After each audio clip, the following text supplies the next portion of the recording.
الخوف والجوع ونقص من الأموال والأنفس والثمرات وبشر الصابرین صدق اللہ العظیم۔ روشی پڑھیے گا۔ الصلاۃ والسلام علیک یا رسول اللہ وعلی آلک و اصحابک یا سیدی یا حبیب اللہ۔ الصلاۃ والسلام علیک یا رحمۃ للعالمین وعلی آلک و اصحابک یا سیدی یا حبیب اللہ۔ حمد و ثنا کے بعد عزت و تکریم کے لائق اسٹیج کی زینت، مقتدر علماء، معزز محتشم حاضرین، السلام علیکم ورحمۃ اللہ۔ ایک آیہ نور تلاوت کرنے کا شرف حاصل کیا۔ دعا ہے اللہ حق بیان کرنے کی توفیق عطا فرمائے۔ قابل عمل باتوں پر ہم سب کو عمل کر کے زندگی کی راہوں کو درست کرنے کی توفیق عطا فرمائے۔ درد و سوز سے ڈوبا ہوا لہجہ میں نے آپ نے سماعت کیا۔ دعا ہے اللہ آپ کی آواز میں مزید برکتیں عطا فرمائے۔ آئیے بھائی جان، چند باتیں آپ کے گوش گزار کروں گا اور توجہ سے سماعت فرمائیے گا۔ حاضرین مجلس، یہ عادت باری تعالیٰ ہے۔ اللہ جس کو جتنا بڑا مقام دیتا ہے اس کو پھر آزمائش کی اتنی بڑی راہ سے بھی گزارتا ہے۔ یاری تیری سونا پر ازمائشاں تیریاں اگ، سونا پر کھیا جاوندا اے نال اگاں دے لگ۔ جس کو جتنا بڑا مقام دیا اس کو آزمائش کی اتنی بڑی راہ سے گزارا۔ آپ نبیوں کی زندگیوں کا مطالعہ کر کے دیکھ لو، اگر ان کے سروں پر نبوت کے تاج ہے تو میرے مالک نے انہیں آزمایا کس قدر۔ اللہ کے نبی ہیں حضرت ایوب علیہ السلام۔ آپ کی معیشت بڑی مضبوط تھی۔ 40,000 بکریوں کا ریوڑ تھا، 40 باغ تھے، 400 غلام تھا، اور اللہ نے چاند جیسے 12 بیٹے بھی عطا فرمائے۔ اللہ نے فرشتے کو بھیج دیا کہ جاؤ میرے نبی سے کہو کہ آزمائش کے لیے تیار ہو جاؤ۔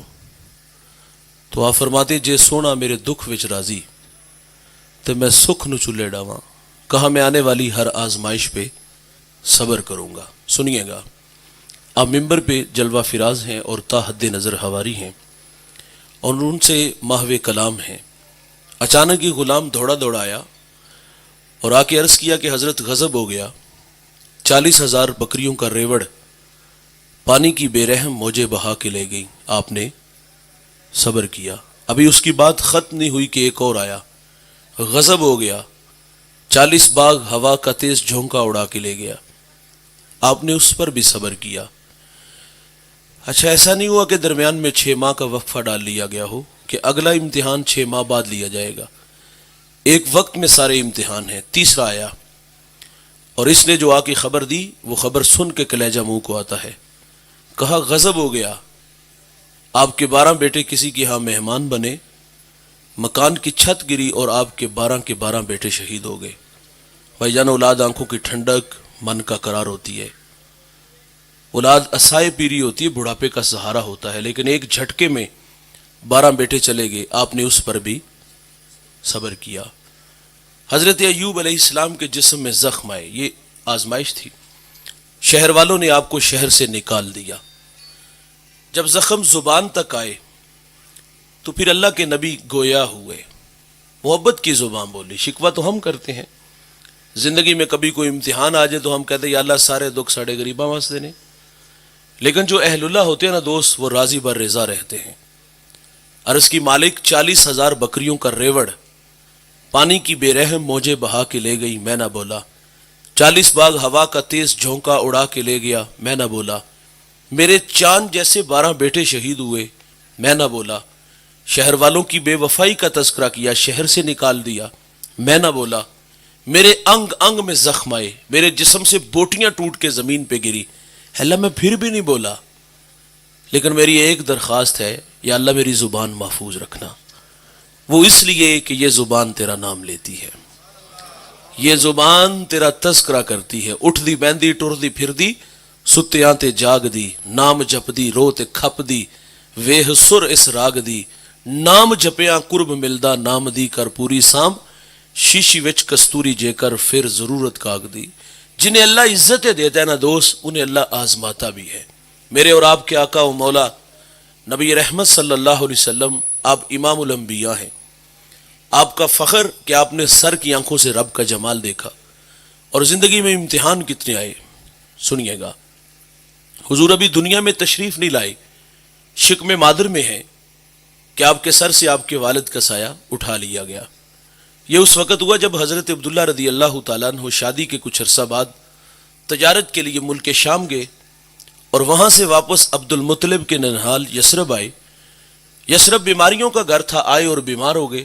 قافلہ چند دن ٹھہر گیا کہ آپ کی طبیعت بحال ہو تو ہم ساتھ لے چلے, لیکن طبیعت دن بدن بگڑنے لگی. مجبوراً قافلہ مکہ چلا گیا اور حضرت عبداللہ کا انتقال ہو گیا. مکہ المکرمہ میں انتقال کی خبر جو ہے وہ آپ کے خاندان پر بجلی کی طرح گری.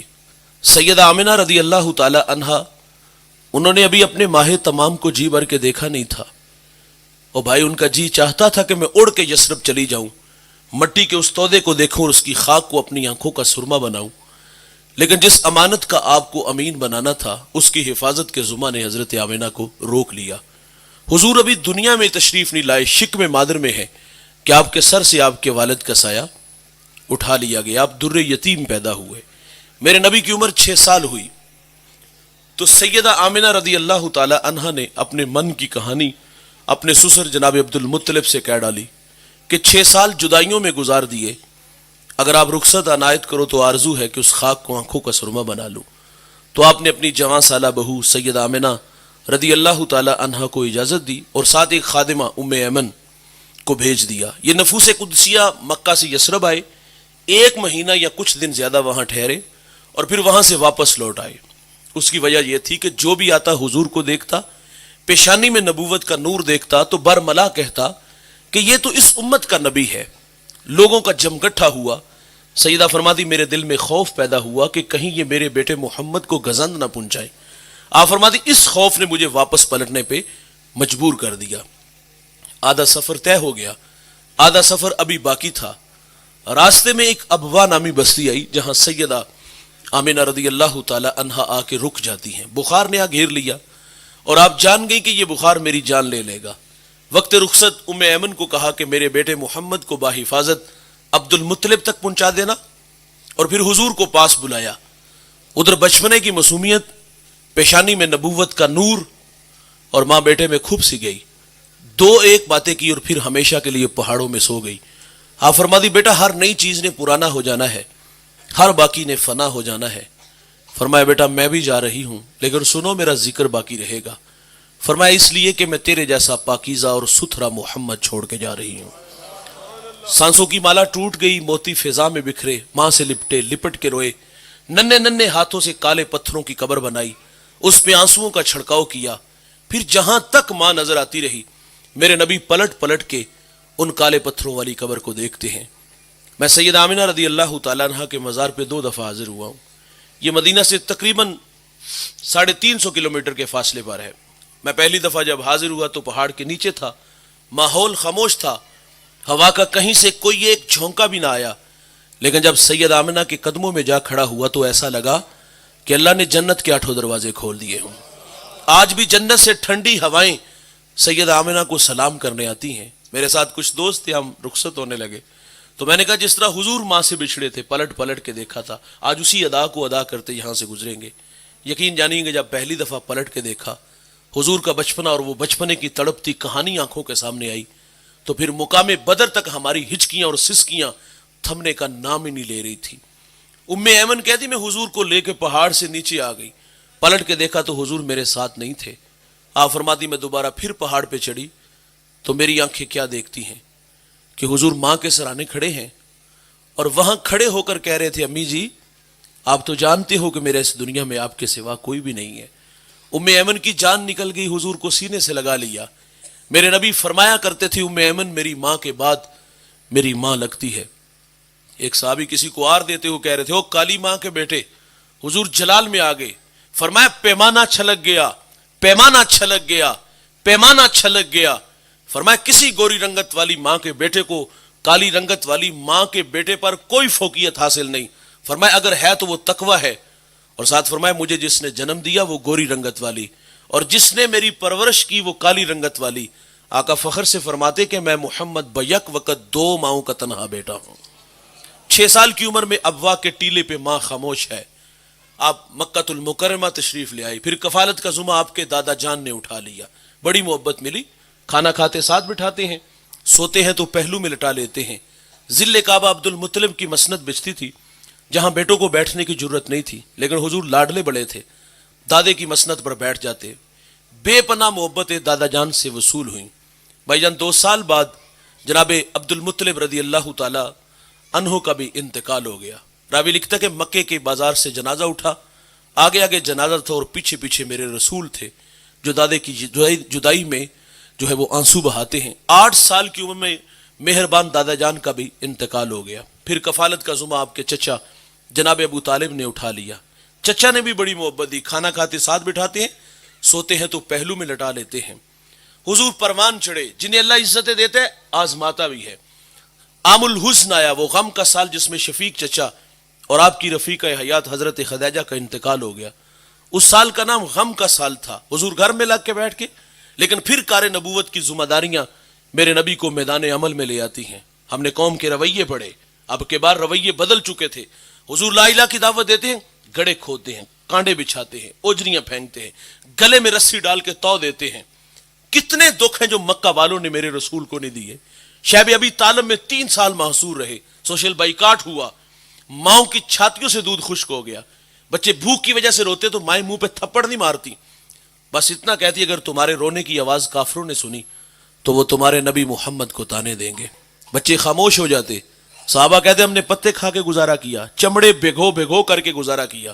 ایک صحابی کا بیان نظروں سے گزرا, وہ کہتے ہیں کہ مجھے اتنی شدت کی بھوک لگی ہوئی تھی کہ ایک گیلی جگہ پاؤں آیا, نہ جانے وہ کیا تھا, اٹھایا کھا لیا. آج تک یہ خبر نہیں کہ وہ چیز ہے کیا تھی. اور بھائی ان راہوں پہ چلنے والوں کو آزمایا گیا, دکھوں سے 2-4 ہونا پڑا. میرے نبی طائف چلے گئے کہ وہ پڑھے لکھے لوگ ہیں, میں انہیں بات سناتا ہوں, لیکن انہوں نے بھی دعوت کو مسترد کیا. حضور فرماتے میں آیا, میں نے تمہیں اپنی بات سنائی, تمہاری قسمت کہ اسے قبول نہیں کیا. حضور فرماتے کہ مہربانی کرنا میرے آنے کی خبر مکہ کے لوگوں کو نہ دینا. انہوں نے کہا ہم تو اس کی تشہیر کریں گے. سنیے گا دوست, حضور طائف سے واپس تشریف لائے. طائف کا بازار ہے اور 2 رویا کتارے ہیں, اوباش لڑکے ہیں اور ان کے ہاتھوں میں پتھر ہیں. میرے نبی فرماتے میں قدم اٹھاتا ہوں تو وہ میرے پاؤں پہ پتھر مارتے ہیں. مجھے درد ہوا تو میں درد کی شدت کی وجہ سے زمین پہ بیٹھ گیا. وہ آگے بڑھے, حضور کو پکڑا, کندھوں سے پکڑا اور کھڑا کیا. حضور فرماتے میں دوسرا قدم اٹھاتا ہوں تو وہ میرے دوسرے پاؤں پہ پتھر مارتے ہیں. بدن لہو لہان ہے. جوانوں, اس دین کی بنیادوں میں پیغمبر کا خون ہے. یہ دین بڑی محنت سے آیا ہے. میں اوکاڑا ایک جگہ خطاب کر رہا تھا, کچھ لوگ مجھ سے ناراض ہو گئے. وہ کیا, کسی نے کہا تھا کہ سچ آکھی دے پامڑ مچدے نے, اور اقبال نے کہا تھا کہ چمن میں تلخ نوائی میری گوارا کر, کہ زہر بھی کرتا ہے کبھی کارے تریا کی. کڑوی کسیلی تھی میں نے برملا برجستہ کہا, حجروں میں بیٹھ کے نہیں, نذرانے وصول کر کے نہیں, صرف ہاتھ چما کر. یہ دین محنت سے آیا ہے, یہ دین جستجو سے آیا ہے. میرے رسول اس پیغام کو لے کے طائف گئے, طائف والوں نے پتھر مارے, عرض کیا گیا ان کے لیے بد دعا کر دیں. فرمایا میں رحمت بن کے آیا ہوں. اور یار وہاں پھر ایک جملہ ارشاد فرمایا جو علماء کے لیے تھا, جو مبلغین کے لیے تھا. حضور فرماتے مجھے ان کی نسلوں سے امید ہے کہ وہ میرے ساتھ چلیں گے. بعض کا نتائج جو ہوتے ہیں نا دوست, وہ آنے والی نسلوں پہ چھوڑے جاتے ہیں. ہمیں جو مطلوب نتائج ہوتے ہیں بعض کا خاطر خواہ نہیں ملتے, اور ہم دل برداشتہ ہو کے ہم کہتے ہیں یار ہمیں تو سجدے سے غرض ہے, جو یہاں نہیں تو وہاں سے کام ہی کرنا ہے. ہم پنجاب میں چلے جائیں گے, یا کسی آگے اسلام آباد چلے جائیں گے, یا ہم راستہ بدل کے کل سجدہ چلے جائیں گے. حضور کا یہ فرمان ہمیں, ہم بھی پنجاب میں بیٹھے, حضور کا یہ فرمان ہمیں روشنی دیتا ہے کہ بعض کا نتائج جو ہوتے ہیں وہ آنے والی نسلوں پہ چھوڑے جاتے ہیں. آپ جانتے ہو جب سندھ کے اندر نہید نامی بیٹی کے سر سے راجہ دہر کے گنڈوں نے دوپٹہ کھینچا تو اس نے یا علی الحجاج کہا. حجاج تاریخ کا کوئی قابل ذکر انسان نہیں, بہت بڑا بدماش ہے, اور اس کے ہاتھ ہزاروں لوگوں کے خون سے رنگے ہوئے ہیں. اس سماج کا بدماش آدمی کہتا ہے بہن میں حاضر. اس نے پھر اپنے بھتیجے, اپنے داماد کو بھیجا جس کی عمر 17 سال تھی, اور وہ ہندوستان کے تخت و تاج کو رونتا ہوا یہاں آیا اور اس بیٹی کے سر پہ عزت کی ردا رکھی, اور وہ یہاں 4 سال گزار کے گیا. اس نے مکران سے ملتان تک سفر کیا, اپنے کردار سے, اخلاق سے, گفتار سے 1 لاکھ انسانوں کو محمد عربی کا غلام بنا دیا. وہ خود چلا گیا لیکن یہاں دین چھوڑ گیا. اس جوان کو آج زمانہ محمد بن قاسم کے نام سے جانتا ہے. فرمایا مجھے ان کی نسلوں سے امید ہے کہ وہ میرے ساتھ چلیں گے. اور بھائی جنہیں اللہ عزتیں دیتا ہے نا انہیں اللہ آزماتا بھی ہے. حضور ابھی دنیا میں تشریف نہیں لائے, شکم مادر میں ہے کہ آپ کے سر سے آپ کے باپ کا سایہ اٹھا لیا گیا. 6 سال کی عمر میں ابوا کے ٹیلے پر ماں خاموش ہے. 8 سال کی عمر میں مہربان دادا جان کا انتقال ہو گیا. عام الحزن شیب ابی طالب, مکے کے تلخ رویے, طائف کے پتھر. ہم پڑھتے ہیں حضور کی زندگی میں ایک خوشی کا سا سما تھا. حضور کی گود میں 2 بچے ہیں, ایک بچے کا نام ابراہیم اور ایک بچے کا نام حسین ہے. حضور دونوں بچوں سے محبت فرما رہے, کبھی ابراہیم کی گال تھپکاتے تو کبھی حسین کی گال کو تھپکاتے ہیں. اللہ نے فرشتے کو بھیج دیا کہ جاؤ میرے نبی سے کہو کہ ایک کو رکھ لو اور ایک کو اللہ مانگ رہا ہے. کتنا مشکل ہے بھائی, ایک طرف بیٹا اور دوسری طرف بیٹی کا بیٹا. تو پھر حضور نے اپنا بیٹا ابراہیم پیش کر دیا, بیٹے کی جدائی میں آنسو بہائے. پھر حسین ابن علی رضی اللہ تعالیٰ عنہ سے حضور نے بے پناہ محبت فرمائی.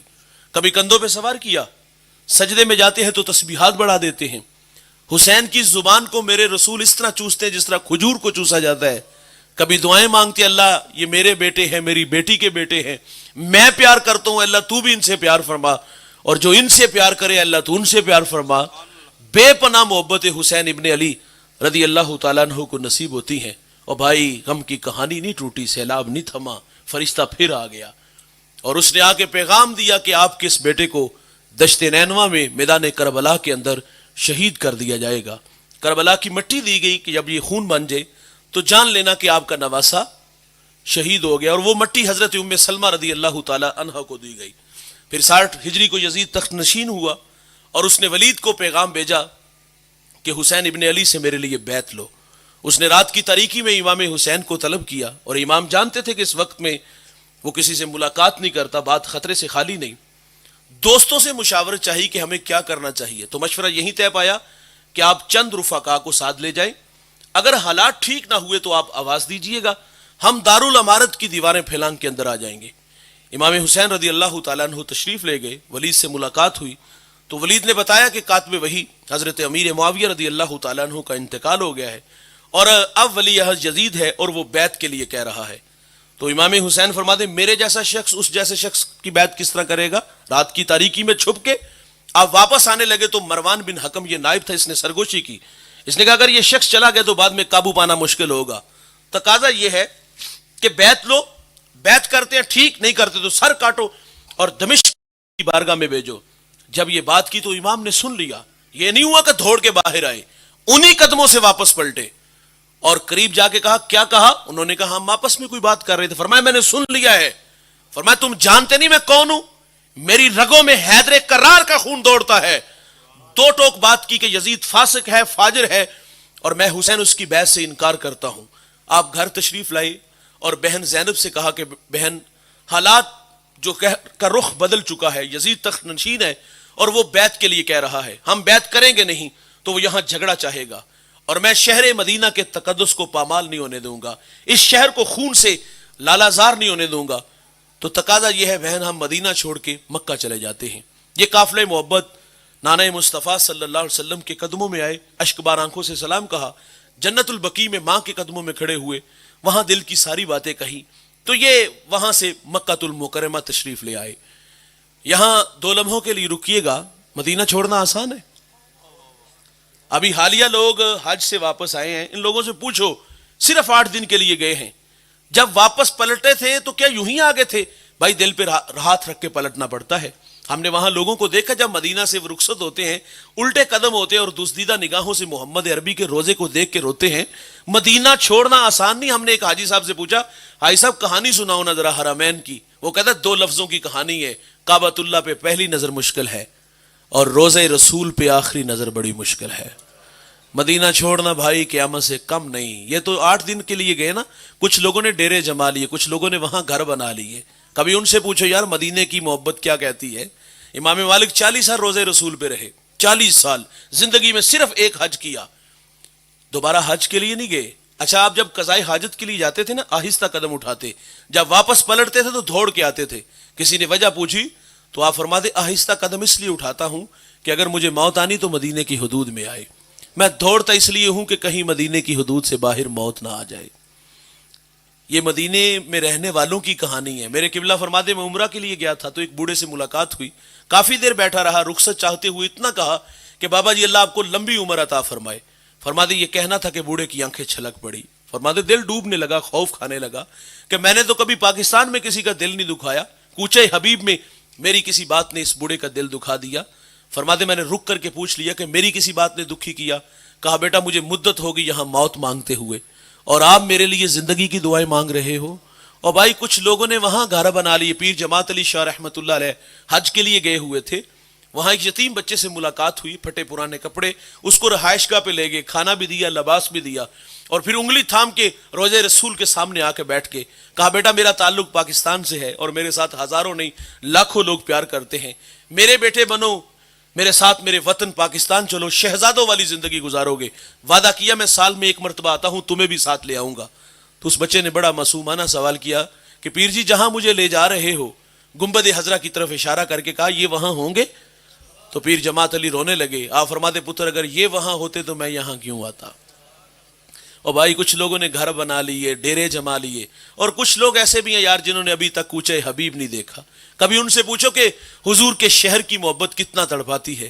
میرے ٹیچر ہیں سلیم دلاوری, حفیظ طائب کے شاگرد ہیں, اچھا لکھتے ہیں, تخیلات میں خود کو کھینچ کے در حبیب تک لے چلتے ہیں اور منظر دیکھیے گا کتنا دل نشین ہے کہ آساں دے بوئے کھل دے, درداں دے ورکے تھل دے, دکھاں دے چکڑ چل دے, اکھاں چو ہنجو ڈول دے, لوں لوں دا سینہ پاڑ دے, آقا جی دل نو ساڑ دے, غوطے تے غوطہ کھا رہے ہیں, وہماں چ ڈبدا جا رہے ہیں, دسیا نہ چننا تاریاں, رائیاں تو پچھ پچھ ہاریاں, جتھے خدا دا نور ہے وہ شہر کنی دور ہے, سوچا پکاندا جاونا, من وچ بٹھاندا جاونا, نقشے پکاندا جاونا, کر لے کرینا انج دا ہونا مدینہ انج دا, ویلے نے ڈاڈے یا نبی, پلے نہیں ساڈے یا نبی, بیٹھے دراڈے یا نبی, امتی تو ہاڈے یا نبی, ہجراں دے پھنیر شوک دے, مڑ مڑ کے اے حقوق دے, آمن مرادہ پک کے, قسمت لے جھاون دھک کے, سونا مدینہ تک کے, بہ جاواں جس دم تھک کے, ٹھنڈی ہوا جے وگ جائے تے اکھ ذرا کو لگ جائے, کملی ذرا سرکا کے, مکھڑے تو پردہ چا کے, خواباں چ پھیرا پا کے, آقا اے آکھن آ کے, راواں دی سختی جل کے, آئے دوروں چل کے,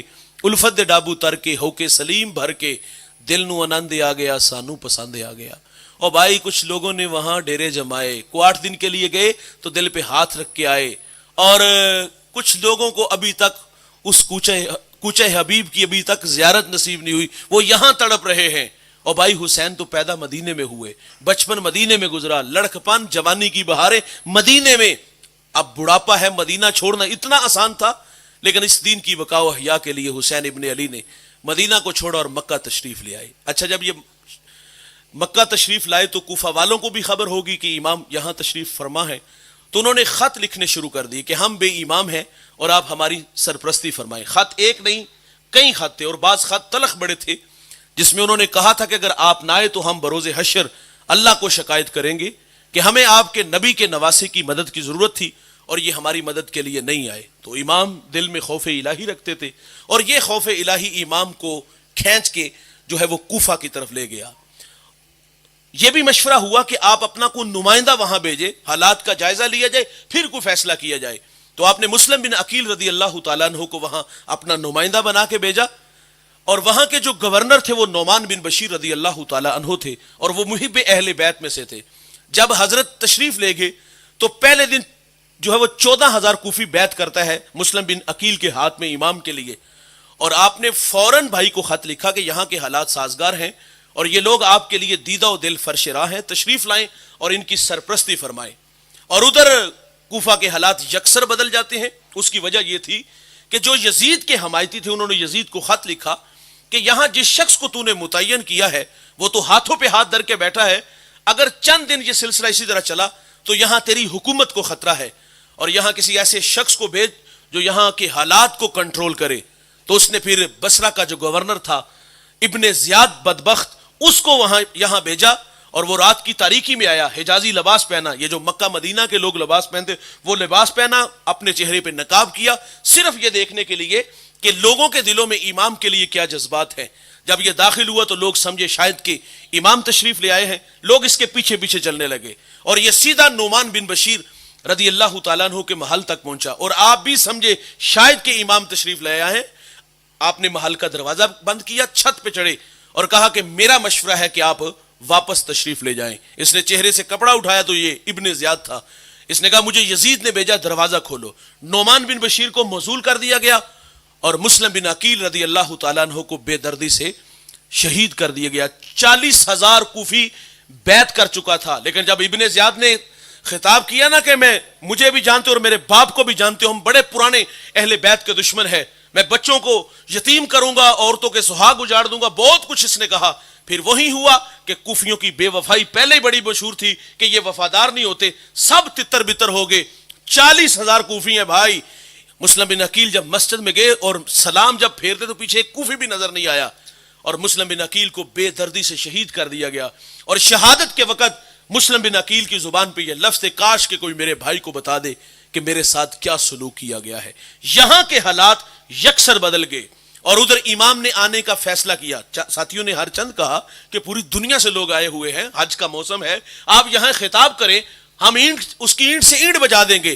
لیکن آپ فرما دیں میں حرم کا مینڈا نہیں بننا چاہتا, میرے نانا نے میرے کندھوں پہ کچھ ذمہ داریاں ڈالی ہیں, میں انہیں وفا کرنے جا رہا ہوں. اور دوسرا فرمایا انہوں نے مجھے خط لکھے ہیں اور میں خوف الہی رکھتا ہوں, قیامت کے دن اگر وہ میری شکایت کریں گے, انہوں نے کہا ہوا ہے, لکھا ہوا ہے کہ ہم اللہ کو شکایت کریں گے, یہ ہماری مدد کے لیے نہیں آئے.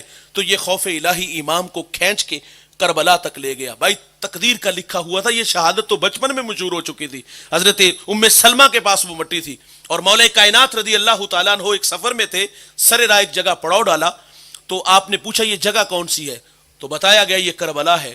تو آپ خیمے سے باہر آ کے رونے لگے. کہا حضرت کیا ہوا؟ فرمایا یہ وہی جگہ ہے جہاں میرے بچوں کو بے دردی سے شہید کر دیا جائے گا. تو حضرت امام علی مقام رضی اللہ تعالیٰ عنہ نے رخت سفر باندھا اور آپ فرما دے میرے غم گسارو, میرے جان نثارو, نہ روکو مجھ کو جانے دو, مجھے نانے کے دی کی ڈوبتی کشتی بچانے دو. میں جاتا ہوں کہ دنیا میں وفا کا نام رہ جائے, میں رہوں نہ رہوں پر عظمت اسلام رہ جائے. فرمایا لوگوں اگر میں نہیں جاتا نبی کے گھر کی آن جاتی ہے, تمہارا دین جاتا ہے, میری غیرت ایمان جاتی ہے. رخت سفر باندھا سر راہ. فرزدق عرب کا مشہور شاعر, اس سے ملاقات ہوئی, حالات پوچھے, کہا دل آپ کے ساتھ اور تلوار یزیدیوں کے ساتھ. آگے بڑھے تو ہر نے روک لیا. تو مختصر یہ ہے بھائی, یہ قافلہ 1 یا 2 محرم کو کربلا میں تھا اور 7 محرم کو پانی بند ہوا, نہر فرات پہ پہرے دار کھڑے ہیں. 9 محرم کو جی بھر کے اللہ کی عبادت کی, مناجات پیش کیے, آنسو بہائے, اس کی یاد میں تڑپے. پھر 10 محرم کا دن آیا اور دو بدو جنگ کا آغاز ہوا. یہاں مٹھی بھر اور وہاں ہزاروں میں ہے. بھائی جنہیں اللہ عزت دیتا ہے نا, اللہ انہیں آزماتا ہے. اور یہ کربلا کی دیکھیے گا کتنی بڑی آزمائش ہے کہ امام علی مقام ظلم کے خلاف کھڑے ہوئے اور اپنے مجاہدین کو میدان میں اتارا, اور وہ کئیوں کو واصل نار کر کے شہادت کا جوڑا پہنتے ہیں, اور حسین اپنے مجاہد کی لاش اٹھا کے خیمے تک لا کے اللہ سے صرف اتنا کہتے ہیں اللہ حسین کی اس قربانی کو قبول فرما لے. اپنا یار بیٹا علی اکبر میدان میں آیا, 18 سال عمر ہے, کہا ابا جان مجھے اجازت دیجئے. کہا اپنی پھپھو سے اجازت لو. پھپھو سے اجازت دی. کہا پھپھو میں کس کا بیٹا؟ تو آپ فرماتی تو میرا بیٹا. تو کہا حسین کس کا بیٹا؟ کہا قرآن کہتا ہے کہ حسین نبی کا بیٹا. کہا پھر اپنے بیٹے کو نبی کے بیٹے پر قربان ہونے کی اجازت دیجئے. اور 18 سالہ جوان میدان میں آیا, کئیوں کو واصل نار کر کے واپس آیا. کہا ابا جان 2 گھونٹ پانی ملے تو دیکھیے گا کہ آپ کا بیٹا ان نلائکوں کو کس طرح واصل نار کرتا ہے. حسین اپنی خشک زبان اپنے بیٹے کے منہ میں رکھتے ہیں, تھوڑی سی تراوٹ آئی, یہ میدان میں آیا. اب کے بعد دشمن چال بدل چکا تھا, دور سے حسین کے بیٹے کو پتھر مارنے شروع کر دیے. یہ پتھر لبوں پہ بھی لگے ہوں گے, یہ پتھر رخسار پہ بھی لگے, یہ پتھر آنکھوں پہ بھی لگے, یہ پتھر سینے پہ سر پہ بھی لگے. حسین کا بیٹا جب خود کو سنبھال نہ سکا, گھوڑے سے زمین کی طرف آیا اور آواز دے کے کہا ابا جی مجھے سنبھالیے گا. راوی کہتا اس وقت امام کی عمر 56 سال 5 ماہ 5 دن تھی, اور آپ کی داڑھی اور سر کے بالوں میں ایک بال بھی سفید نہیں تھا, اتنے جوان دکھائی دیتے تھے. جب کربلا میں پتر تڑپتا ہے, حسین اپنے بیٹے کے لاش کو اٹھا کر خیمے تک لا کے پہلے تو کہتے اللہ حسین کی اس قربانی کو قبول فرما لے. اور آپ کی داڑھی اور سر کے بال سفید ہو چکے تھے, اور بیٹا علی اکبر بھی پیش کر دیا, اور چھوٹا بیٹا علی اصغر 6 ماہ عمر ہے یار, حلق میں 2 شاخہ تیر لگا, خون نکلا, فضا میں اڑایا, اور کہا مالک حسین کی یہ ننھی قربانی بھی اپنی بارگاہ میں قبول فرما لے. اور اپنا بھتیجا حضرت قاسم رضی اللہ تعالیٰ عنہ 9 سال عمر ہے یار, چھوٹی سی تلوار لے کے کہتا ہے چچا اب میری باری. یہ حسن کا بیٹا بھی اب میدان میں آ گیا. 2 لمحوں کے بعد اس بیٹے کو بھی شہید کر دیا گیا، تو حسین اس بیٹے کے بھی لاشے کو اٹھا کے خیمے تک لا کے کہتے اللہ حسین کی اس قربانی کو بھی اپنی بارگاہ میں قبول فرما لے۔ اونو محمد بھی پیش کر دیے، حضرت عباس کو بھی پیش کر دیا، اور پھر خود میدان میں ہے، کئیوں کو واصل نار گاجر مولی کی طرح کاٹا، لیکن دشمن کی طرف سے تیر، تلواریں، نیزے پورے جسم میں پیوست تھے، اور آپ گھوڑے کی زین سے فرش زمین کی طرف آئے اور پیشانی کو سجدے میں رکھ دیا، اور کیا کہتے ہیں مالک میں تیری تقدیر پہ راضی ہوں، بتا تو بھی حسین سے راضی ہوا ہے کہ نہیں ہوا؟ اور جنہیں اللہ عزتیں دیتا ہے بھائی انہیں اللہ آزماتا بھی ہے، اور اس منظر کو حوروں نے بھی دیکھا ہوگا، کلیجے پھٹے، اس منظر کو فرشتوں نے دیکھا کہ مالک دھرتی پہ کیا ہونے جا رہا ہے۔ ایک وقت تھا فرشتوں نے کہا تھا پاکی ہم بولتے ہیں، انسان کو بنانے کی کیا ضرورت؟ تو اللہ نے فرمایا تھا انی اعلم ما لا تعلمون، فرشتوں جو میں جانتا ہوں وہ تم نہیں جانتے۔ آج کربلا میں انی اعلم ما لا تعلمون کی تفسیر ہو رہی ہے، فرشتوں تمہارے سینوں میں دل، اس میں دھڑکنے، اس میں قاسم کا پیار، اس میں علی اکبر کی محبتیں، اس میں علی اصغر کی چاہتے ہوتی، میں دیکھتا کس طرح قربان کرتے۔ یہ حسین ہے، یہ حسین ہے، یہ حسین ہے، سب کچھ قربان کرنے کے باوجود بھی کہہ رہا ہے بتا مولا تو مجھ سے راضی بھی ہوا ہے کہ نہیں ہوا؟ یار اس منظر کو اقبال نے دیکھا تو خراج فاطمہ کو پیش کرتا ہے، وہ کہتا ہے رشتہ آئین حق زنجیر پاست، پاست فرمانے جناب مصطفیٰ ورنہ گردے تربتش گردید میں سجدہ برخا کی اوپاشید میں۔ اقبال کہتا ہے سیدہ تیرے بابا کی شریعت کا پابند ہوں، حکم ہے نا اللہ کے علاوہ کسی کو سجدہ نہیں، ورنہ اقبال کہتا ہے آج جی چاہتا ہے کعبے کی طرف رخ کر کے سجدہ نہ کروں، تیری قبر کی طرف رخ کر کے سجدہ کروں، کعبے کی طرف طواف نہیں، تیری قبر کی طرف رخ کر کے طواف کروں، کیونکہ جو کام تو نے کیا ہے وہ دنیا کی کسی اور عورت نے نہیں کیا۔ نبی کے گھر کی ہے عزت نبی سے سنتے ہیں، علی کے گھر کی ہے عظمت علی سے سنتے ہیں، وہ جس نے معزز کیا گھرانے کو حسین پال کے دیا جس نے زمانے کو۔ اور یار حسین اگر نہ شہید ہوتا تو آج گھر گھر یزید ہوتا، اسلام کی عظمت عیاں نہ ہوتی، خدا کے گھر میں اذاں نہ ہوتی۔ حسین ابن علی کی والدہ کو اقبال خراج کیوں پیش کرتا ہے؟ اقبال کہتا ہے سیدہ یہ تیرے دودھ کی تاثیر ہے، سیدہ دودھ بھی پلاتی تھی، سونے محمد پہ درود بھی پڑھتی تھی، تو بچوں نے دشت نینوا کو میدان کربلا بنا دیا۔ کربلا سے پیغام ملتا ہے کہ کردار نسلیں بناتا ہے، اور اقبال امت مسلمہ کی عورت کو پیغام دیتا ہے اگر درویش لاہوری کی نصیحت کو اے امت مسلمہ کی عورت تو پکڑ لے، ہزار زمانے ہزار سنگتیں بیت جائیں گی، کہا تیرا نام نہیں مٹے گا۔ اقبال کا مشورہ کیا ہے؟ وہ کہتا تو لوگوں کی نظروں سے پوشیدہ ہو جا، تو بطول بن جا، تیری گود میں حسن حسین کے جان نشین کھیلیں گے۔ بھائی جان ماں کا کردار نسلیں بناتا ہے۔ نیپولین یا ہٹلر کہتا ہے تم مجھے اچھی مائیں دو میں تمہیں اچھی قوم دوں گا۔ ماں کا کردار نسلیں بناتے ہیں، اگر ماں مؤثر نہیں ہوگی تو اولاد بھی مؤثر نہیں ہوگی۔ کربلا کہ قاری کی ماں کو اقبال خراج اس لیے پیش کرتے ہیں کہ سیدہ یہ تیری تربیت کا جوہر ہے کہ تیرے بچوں نے اسلام کی آبرو کو بچا لیا۔ ماں مؤثر ہوگی تو میرے بھائی اولاد بھی مؤثر ہوگی۔ منصور الوی ایک بہت بڑا رائٹر گزرا ہے، وہ کہتا ہے میں نے ایک بچے سے پوچھا تو بڑا ہو کر کیا بنے گا؟ تو اس نے کہا میں بڑا ہو کر نور الدین زنگی بنوں گا۔ آپ جانتے نور الدین زنگی کون ہے؟ یہ وہ شخص ہے جس کو حضور خواب میں ملے، میں سو جاؤں یا مصطفیٰ کہتے کہتے، کھلے آنکھ صلی اللہ کہتے کہتے، حضور خواب میں ملے، کہا نور الدین دو چت قبرے کتے میری طرف بڑھ رہے ہیں، راستہ روکو۔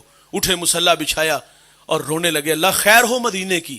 حضور دوسرے دن پھر خواب میں ملے، کہا نور الدین وہ میری طرف بڑھ رہے ہیں۔ اٹھے مصلی پہ بیٹھ کے تڑپ گئے، اللہ میرے حضور کے شہر مدینہ کی خیر ہو۔ حضور تیسرے دن پھر خواب میں ملے، کہا نور الدین وہ میری طرف بڑھ رہے ہیں۔ اب کے بار مصلی پہ نہیں، دوڑ لگا دی، 20 دن کا سفر 16 دنوں میں کیا، لبیک کی صدائیں دیتے ہوئے مدینہ میں داخل ہوئے، اور وہ دو بدبخت جو روزے رسول کی طرف سرنگ کر کے ذریعے داخل ہو رہے تھے انہیں وہاں سے نکالا اور انہیں ذبح کیا اور انہیں واصل نار کیا۔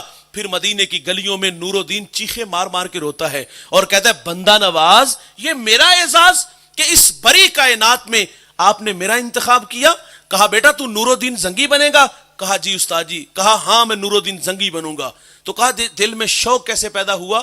تو وہ کہتا ہے میری ماں کہتی پتر اگر تو نور الدین زنگی بنے گا نا تو خواب میں رسول اللہ تمہیں اپنی زیارت سے مشرف فرمائیں گے۔ بھائی جان یہ مائیں سکھاتی ہیں، یہ مائیں بناتی ہیں۔ حضرت خواجہ قطب الدین بختیار کاکی رحمت اللہ علیہ، کتنا بڑا نام ہے۔ کاکی ہندی کا لفظ ہے جس کا معنی روٹی ہے، اور اس نام سے قطب الدین شہرت کیسے پاتے ہیں سنیے گا. والدہ بچپن میں بیٹے کو مصحلہ دیتی, کہتے بیٹا دامن پھیلا اور اپنے رب سے مانگنا.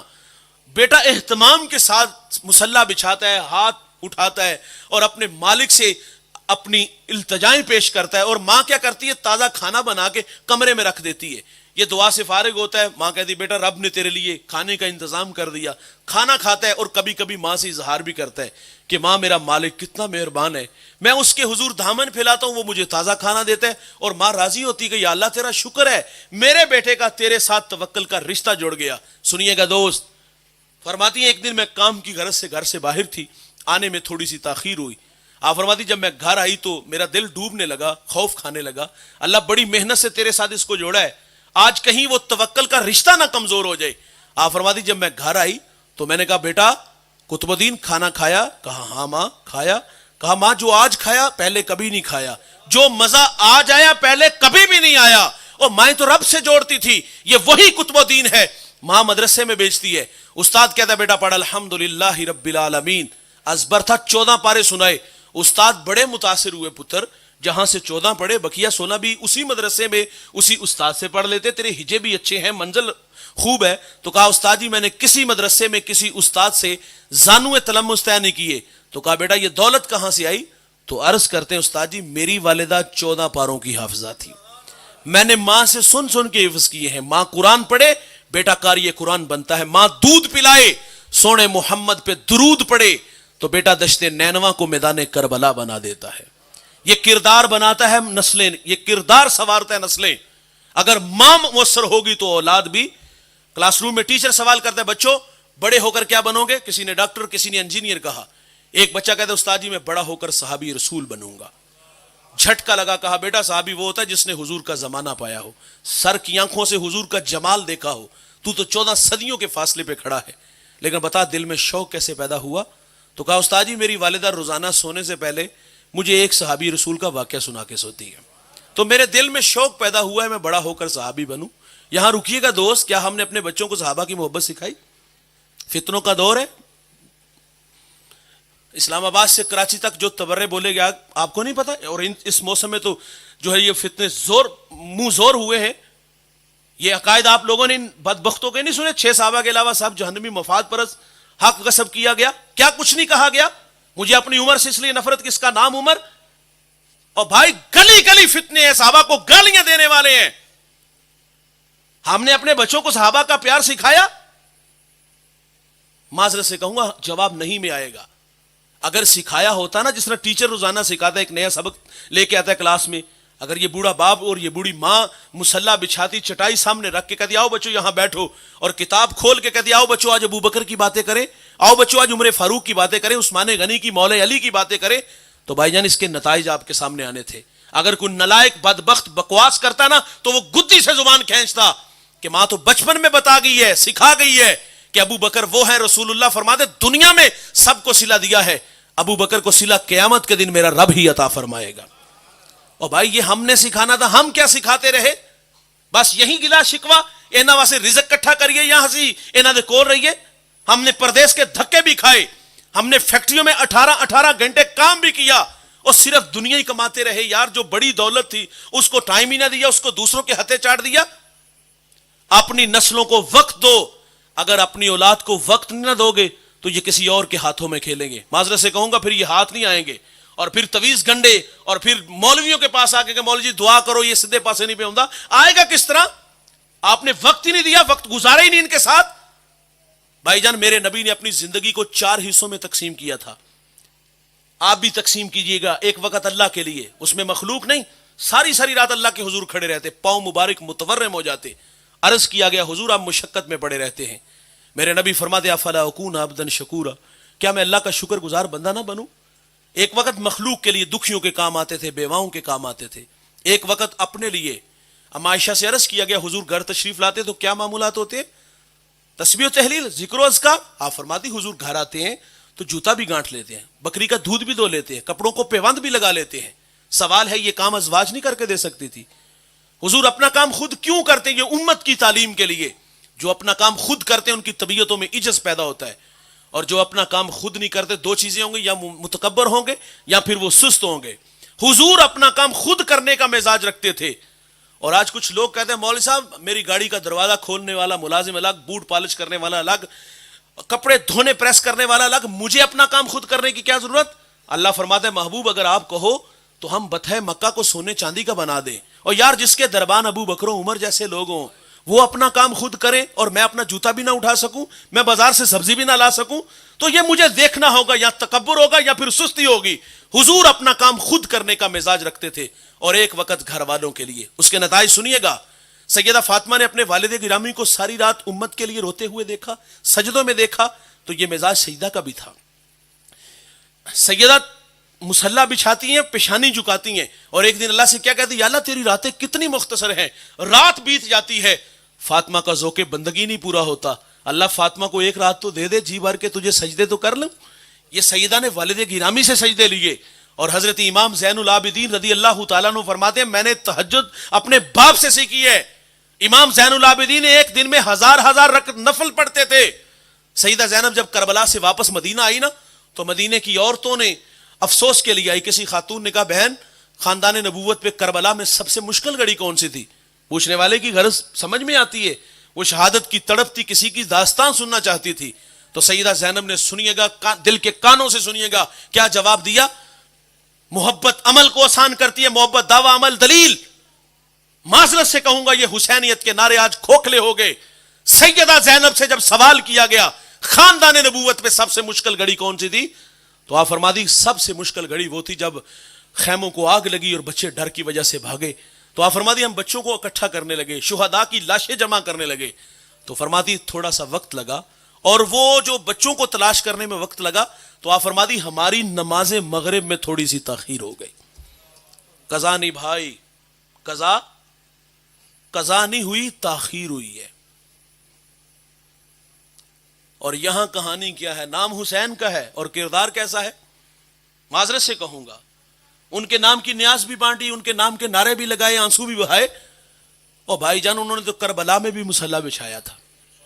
یہ گھر سے ملا تو کربلا تک پہنچا. ہم صرف نام کے ہی حسین نہیں ہے, کردار بھی تو لاؤ نا یار.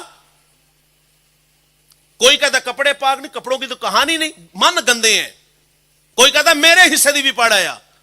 میں اور آپ اپنی اپنی نمازوں کا شمار کریں, ابھی انگلیوں کے پوروں کے گن کے ہم بتا سکتے ہیں ہم نے زندگی میں نمازیں پڑھی کتنی ہیں. کسی کے پاس فجر, کسی کے پاس ایک جمعہ, اور کسی کے پاس ایک عید کی نماز. اور کچھ نالائق آپ کو لوگ ایسے بھی ملیں گے جنہوں نے کبھی زندگی میں مسجد کا رخ بھی نہیں کیا, اور وہ فخر سے کہتے جمن تو لے کے ہون تک کبھی مسجد گیا ہی نہیں. یہ فخر کی بات ہے. قیامت کو اللہ فرمائے گا مجھے سجدہ کرو, بے نمازی بھی کہے گا ساری زندگی نہیں منی, آج جی سجدہ کر لوں, باوجود چاہنے کے باعث سجدہ نہیں ہوگا, یوں کمریں اکڑ جائیں گی. بے نمازی کہاں ہوگا؟ قارون, حامان, یہ کون ہے؟ یہ اللہ رسول کے دشمن ہے. جس صف میں اللہ رسول کے دشمن ہوں گے اسی صف میں بے نمازی کو کھڑا کیا جائے گا. وہ ساغر کہتا ہے کون کہتا ہے کہ ظلمات نے دم توڑ دیا, ہم اندھیروں میں کھڑے ہیں. کمی کے ساتھ کھڑا ہونا توہین جانتے ہیں.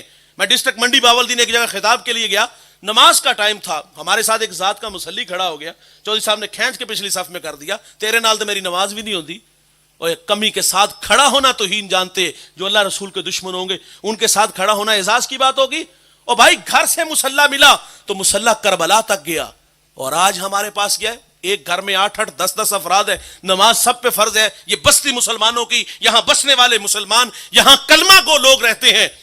حی علی الصلاۃ کی صدائیں فضا میں 5 وقت گونجتی ہیں. اللہ کا منادی حی علی الصلاۃ کی صدائیں, کتنے لوگ آتے ہیں, چونک آباد, پھٹے آباد, چائے کے کھوکے آباد, کبوتر بازوں کے ڈیرے آباد. اور اگر ویران ہے تو اللہ کے گھر ویران ہے. حسین کا نام اور کردار کہاں ہے؟ وہ تو کربلا میں بھی سجدے کرتے ہیں. وہ تو کہتے کربلا میں مشکل گھڑی تھی کہ ہماری نماز مغرب میں تاخیر ہوئی. لاؤ نا کردار یہ والا بھائی. آپ نے اپنے بچوں کو بہت کچھ دیا. کبھی گزرتے تھے تو کچے گروندے تھے, اور دوبارہ جب گزرتے ہیں تو جناب بہت بڑا گھر, بہت بڑا محل. دو یار, یہ نہیں ہم کہتے اپنے بچوں کو بڑا گھر نہ دو, سعادت مندی کی نشانی ہے. بڑی گاڑی دو بھائی, یہ بھی سعادت مندی کی نشانی ہے. گھر بھی دو, گاڑی بھی دو, بنگلہ بھی دو. میرا ایک سوال ہوتا ہے, میں جب بھی کبھی اس موضوع پہ بات ہو تو میں یہ سوال ضرور کرتا ہوں, آپ نے اپنے بچوں کو گاڑی بھی دی, بنگلہ بھی دیا, لاکھوں نہیں کروڑوں چھوڑا, اور یہ جو کروڑوں چھوڑتے ہیں نا، جو بڑے فخر سے بات کر دوستوں میں بیٹھ گئے اینا چھڑ کے جاواں گے ساتھ پوچھتا بیٹھ کے کھان ختم نہ ہو، بھائی محنت کی ہے، صلہ ملا ہے، اور ساتھ یہ بھی کہتے ہیں اولاد یاد کرے گی، کٹے دا سوا یاد کر دیے، کفن میلا نہیں ہونے دیتی، اور جھگڑے شروع ہو جاتے ہیں۔ میں کہتا ہوں آپ نے اتنا کچھ دیا، ایک سوال ہے، آپ نے اپنے بچوں کو مصلی دیا؟ آپ نے بچوں کو درود کی تسبیح دی؟ گھر کی تلاشی لو، مصلی نہیں ملے گا، اگر ملے گا تو کہیں سٹور میں پڑا ملے گا۔ اور حسین نے تو کربلا میں بھی نماز نہیں چھوڑی تھی بھائی، اور آج وعدہ کرو کہ آج کے بعد ہم نماز نہیں چھوڑیں گے۔ آپ حسینی ہو یار، حسین ابن علی نے نیزے کی نوک پہ قرآن پڑھا تھا۔ یاد کرو، بچپن کا دھندلا سا نقشہ آپ کے پاس ضرور ہوگا کہ جو بچپن میں قاری صاحب سے پڑھا تھا اور اس کے بعد اس کو بند کر کے رکھ دیا، دوبارہ کبھی اس کتاب سے رابطہ ہوا؟ ہاں ہوا، ہم بڑے ہوئے، کمانے کے قابل ہوئے، گھر بنایا، فیکٹری بنائی، کارخانہ بنایا، بطور برکت قرآن پڑھا گیا، وہ بھی خود نہیں پڑھا۔ ہم کس لیے ہیں؟ لوگ سمجھتے شاید مولوی کو 500,000 دیں گے اور یہ 500,000 کے بھوکے اس لیے ہمارے پاس آئیں گے۔ نہیں، آپ کے پیسوں کے بھوکے، یہ اخلاقی قدروں کو جانتے ہیں۔ اور حق تو تمہارا اپنا تھا کہ باپ کی قبر پہ خود نہ پڑھ سکے، گھر بنایا تو خود نہ پڑھ سکے، بچپن میں پڑھا اور جب بڑے ہوئے تو بطور برکت قرآن پڑھا۔ کیا اس کتاب سے ہمارا صرف اتنا رابطہ؟ حسین تو نیزے کی نوک پہ قرآن پڑھتے ہیں۔ ہم نے کبھی قرآن کھول کے دیکھا کہ اللہ کا کلام ہم سے کیا کلام کر رہے ہیں؟ آج پوری دنیا میں ہماری رسوائی کا سبب بھی یہی ہے بھائی، ہم نے اس کتاب سے تعلق کمزور کیا۔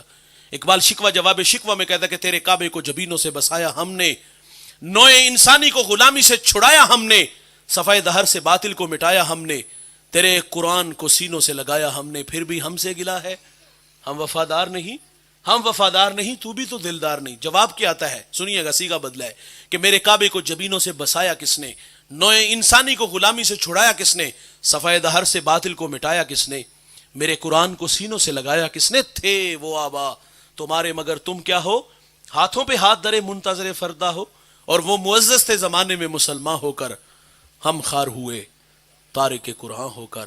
ہماری ذلت کا سبب بھی یہی ہے کہ ہم نے اس کتاب سے تعلق کمزور کیا۔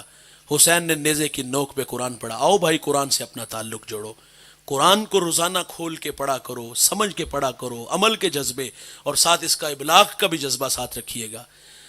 حسین ابن علی رضی اللہ تعالیٰ عنہ نے کربلا میں ہمیں ایک پیغام یہ بھی دیا، مشکل حالات ہونا تو لوگ راستہ بدلتے ہیں، سر بچانے کے لیے ہاتھ دے دیتے ہیں، لیکن حسین ابن علی رضی اللہ تعالیٰ عنہ کربلا میں ہاتھ بچانے کے لیے سر دے دیتے ہیں، لیکن ظالم کے ہاتھوں میں ہاتھ نہیں دیتے۔ اللہ مجھے آپ کو حسین ابن علی کی سیرت پہ عمل کی توفیق عطا فرمائے۔ جو کہا سنا اللہ مجھے آپ کو عمل کے جذبوں سے مالا مال فرمائے۔